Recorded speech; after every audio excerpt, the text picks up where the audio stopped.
Hello, my name is Alex Alves, and in today's episode we're going to be talking about St Hilda, sometimes called Hilda of Whitby, the saintly princess of Northumbria.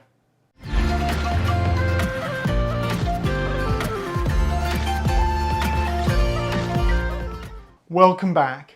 So in today's episode we're going to be talking about Hilda, who again is another amazing Northumbrian woman, and I absolutely love talking about these women and in the last episode I spoke about Acca of Deira and how she was such an important woman because of the fact that she was the mother of important kings of Northumbria, yet we know so little about her.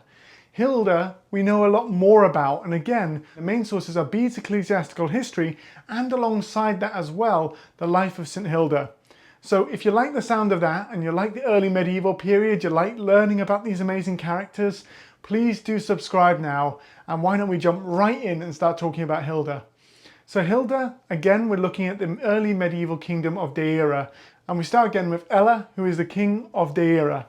Now we have to actually jump straight across to Rome, because in the slave markets of Rome we've got Pope Gregory, and Pope Gregory is walking through the slave markets of Rome, and at this point it's often quite common for Christian leaders to actually buy slaves and then release them.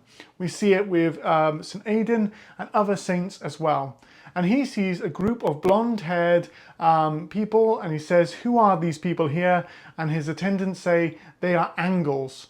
And he says, "They are not Angles, they are angels." And so because of that, he decides to send a mission, and he finds out they're from the kingdom of Deira, which in Latin sounds very similar to damnation.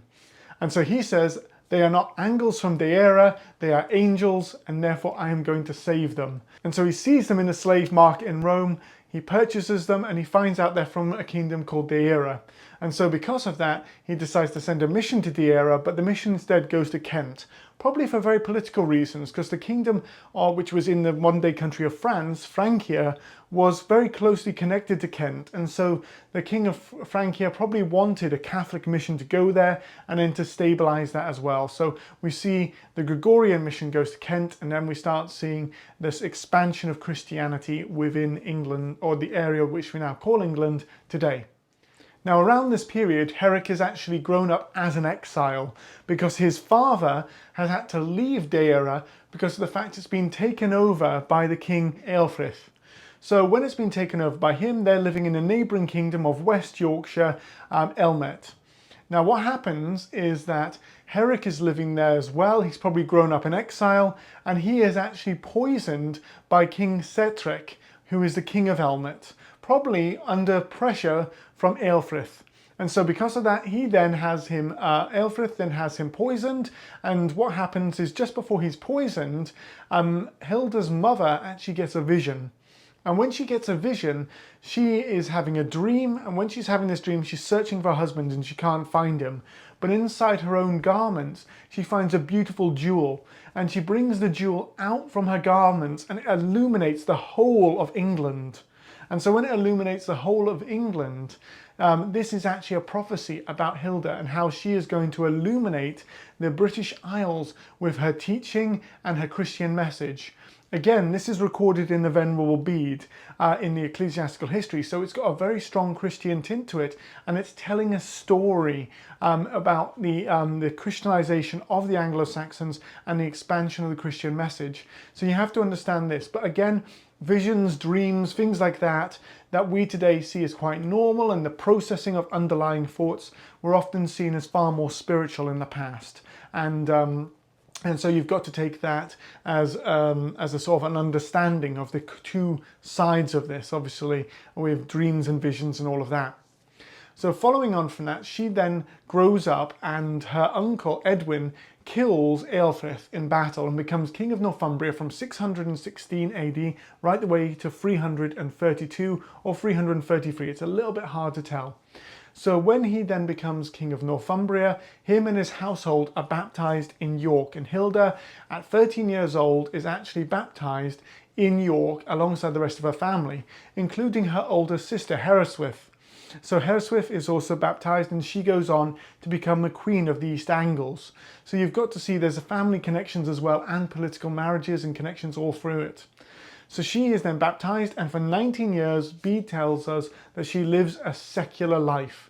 Now, if you've seen my previous video about the bed burials, it's likely that much like the women who are buried in the bed burials in the second half of the 2nd century, Hilda would have been able to control land, she would have had property, she's a princess, she'd have been involved in Northumbrian politics, quite an important woman in her own right. And I suggest you watch the bed burials video as well, because I think you'll really enjoy it. And if you haven't already done so by this point, why don't you subscribe now, because there's already so much more stuff like this on the channel, and I think you'll really enjoy it. But continuing on, she's got a lot of importance. She's an important secular woman within her own power. And then she continues for 19 years until she's 32 or 33 years old. Now, I think this is really significant because that is the age which Christ was crucified. Jesus was crucified. So I think that there may have been a thing where she's going, well, I'm unmarried, I'm a Christian woman, and I'm 33 years old. I don't think that I am as likely to have children anymore or things like that. Maybe that's going through her mind, because you have to understand in the early medieval period, they're probably going to be from the early 20s getting married and having children, much like Acha was also having children from an earlier age. So she decides to join the monastery and dedicate her life to Jesus and become a nun, a bride of Christ.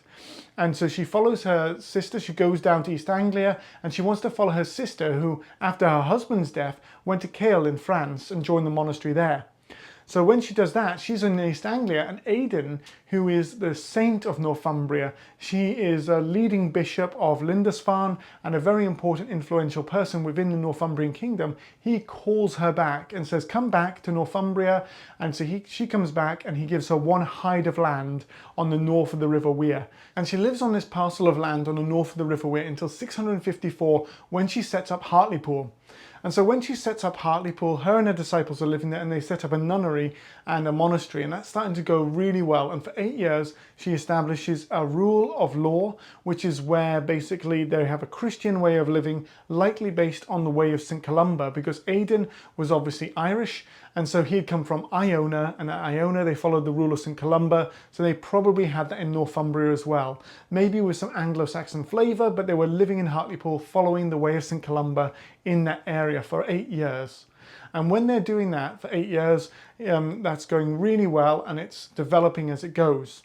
So we have to cycle back a little bit, because in 654 another important event happened, and this is when Oswy, who is now the king of Northumbria, he became king of Northumbria following the death of his brother Oswald in 633 AD.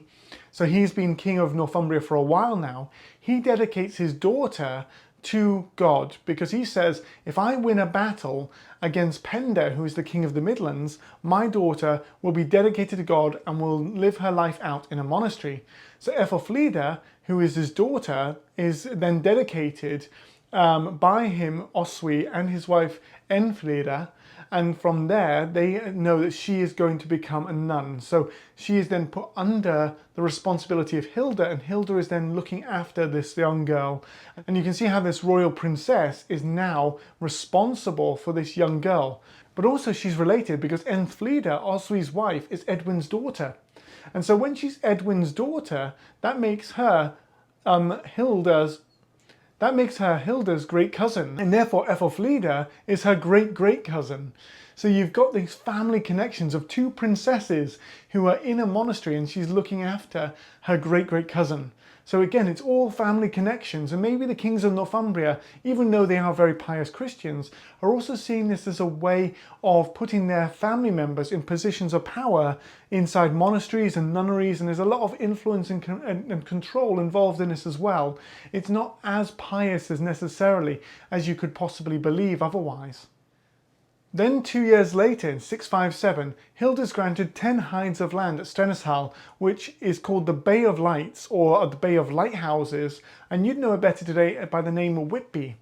Now, it's probably that there was a Roman lighthouse in this location, and some of the stone from that was then recycled to build a double monastery.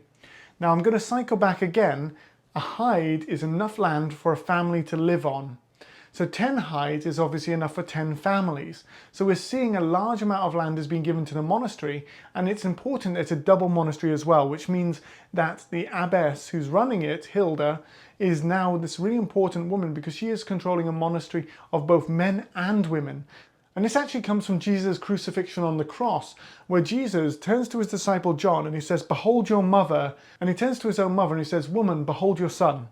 So the idea was in the double monasteries was that the men were responsible for caring for the women. So the men would do the manual labor inside the double monastery and the women would have prayer and probably would create items as well. But the idea was the hard manual labor was done by the men from the inspiration of the disciple John, basically looking after Jesus' own mother, Mary. So there's a really interesting thing there, which we might not always take into account. Now, Hilda continues to grow the monastery and develop it, and she's actually really successful because 5 of the monks from her monastery actually go on to become bishops in their own right. And so this is Bishop Bassa, Hedda, Gifford, Wilfrid and John. Now, personally, I don't like Wilfrid, and maybe in the future I'll do a video on him, but Wilfrid of Hexham is one of the ones who I really clash with, and actually later on, Hilda would clash with him as well, especially at the Synod of Whitby. So in 644, there was a big debate in Northumbria, and there was a lot of stuff going on that caused this to happen. One of the things was one of Oswy's sons had revolted against him and had actually tried to sort of overthrow his father. And one of the arguments was that he had the backing of the Roman Church versus the Celtic Church. And they had different ways of doing Easter, and the monks would wear different fashions of the way that they presented themselves to the people with different haircuts and different methods of doing things. So when you've got these 2 different ways of expressing Christianity, this was also having an effect on politics, though to be honest, I think there was probably an effort where, Oswy is trying to consolidate his power and deal with rebellious sons as well. So he's saying, no, we're going to do it my way, and my way is going to be like this, because the son who revolts against him actually disappears, and Enfrith instead, his other son, goes on to become the king after him. But the son who revolts against him, it just disappears from history, and Bede doesn't mention him again. Interesting that, isn't it? Revolts against his father, isn't successful, and disappears. So have a think about that one. But what we have is the Synod of Whitby, and Oswy calls this probably for political reasons just as much as spiritual reasons, and they have a big debate as to whether they're going to follow the way of St. Columba after Iona, or if they're going to follow the way of the Roman Church after St. Paul. And so eventually they decide to follow St. Paul, and when they follow St. Paul, that then leads to the Anglo-Saxon Kingdom of Northumbria becoming Catholic. Though the differences were minor, to be honest, but there's a much more sort of like ink has been used to talk about the insular church versus the Catholic Church, when in fact there was probably fewer differences than people like to make out. And it was more about the date of Easter and having a uniformity between the 2 churches. That was the main issue. And then the background politics where people were clashing into each other. But Hilda was probably quite upset by this in many ways, because Wilfrid, one of her students, actually led the Roman group, and she had been educated and trained by Aidan. And Aidan was obviously very much of the Columban group. And even though he was dead at this point, she would have probably followed on in his traditions. And so she would have probably felt that her mentor was being maybe sidelined or mocked by Wilfrid. And Wilfrid was quite an unpleasant character, as I've sort of mentioned previously. So when you've got this going on, she then obviously clashes with Wilfrid later, because she actually sides with St. Theodore of Canterbury, who is the Archbishop of Canterbury, against Wilfrid in 678. And then finally, that is one of the sort of the last things she does within her life, because she actually passes away in 680. Now, when she passes away in 680, she has an amazing last bit of her life as recorded by the Venerable Bede. This was near the end of her life, and then she actually passes away on the 17th of November, 680. And when she passes away on the 17th of November, this was after 7 years of long illness. And Bede, in his ecclesiastical history, actually puts together a lovely little passage explaining the end of her life, which is actually really quite amazing to see the character of this princess, this woman, and how actually she was 2 people. So I'm just going to read it out now. It pleased him who has made such merciful provision for our salvation, to give her holy soul the trial of a long sickness, to the end that, according to the apostles' example, her virtue might be perfected in infirmity. Falling into a fever, she fell into a violent heat, and was afflicted with the same for 6 years continually, during which time she never failed either to return thanks to her Maker, or publicly and privately to instruct her flock. committed to her charge, for by her own example she admonished all persons to serve God dutifully in perfect health, and always to return thanks to him in adversity, or bodily infirmity. In the 7th year of her sickness, the distemper turning inwards, she approached her last day, and about cock crowing, having received the Holy Communion, to further her on her way, and calling together the servants of Christ that were within the same monastery, she admonished them to preserve evangelical peace amongst themselves, and with all others. And as she was making her speech, she joyfully saw death approaching, or, if I may speak in the words of our Lord, passed from death to life. So that is Hilda, this amazing Anglo-Saxon princess who would have been really influential within the Northumbrian kingdom, being of the Derian royal household, but within this new Bernician-Derian fusion that came under Oswald and Oswy. So she would have been highly important, a royal woman, but also choosing a holy life, where she would have helped others. She really helped to develop learning, and also from her own teaching resulted in 5 key leading Anglo-Saxon bishops who would then go to set up their own monasteries and also influence other kingdoms throughout the whole of what today is modern day England. So I really hope you've enjoyed this episode and you've learned a little bit about this amazing woman. If you have done and you haven't already, please do subscribe and share the video with your friends. And if you'd like to support me further, I do also have a Patreon and a Ko-fi account down in the description where you can support me there. In the meantime though, stay safe and well, and I hope you'll join me for another video in the near future. And as always, thank you very much.